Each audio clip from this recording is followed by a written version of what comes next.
statistics we've been telling you for weeks that the dream of owning a home is getting out of reach for many people. New at 6, we're learning investors are buying almost a third of all houses for sale in Jacksonville, Tanika. That's according to Redfin. And we took a closer look at transactions in different zip codes. Action News Jack's Stephanie Bennett learned that last year investors bought more than half the homes in some areas.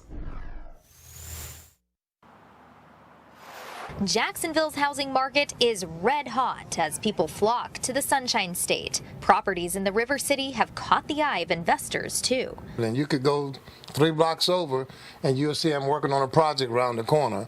They buying these properties for a little or nothing, doing a little something to them, and they're jacking the price up on it. And Howard Biggins lives here in the 32209 zip code.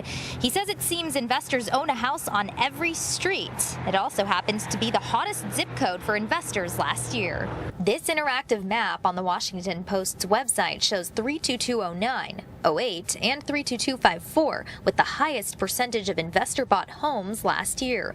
Jacksonville Realtor Mike Boyle works with investors from all over the world. He says it isn't necessarily those specific zip codes they're targeting, it's where they can get the best deal. Last year, if you look at the statistics, you would see this zip code was huge. I think now, though, honestly, it's spreading a little bit. You know, you see some of these big hedge funds buying all over town.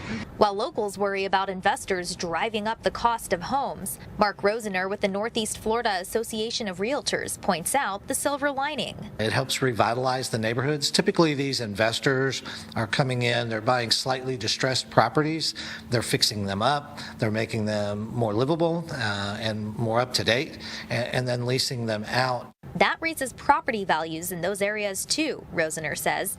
It's something Biggins isn't opposed to either. I would like to see it get better. In Durkeeville, Stephanie Bennett, Action News Jax.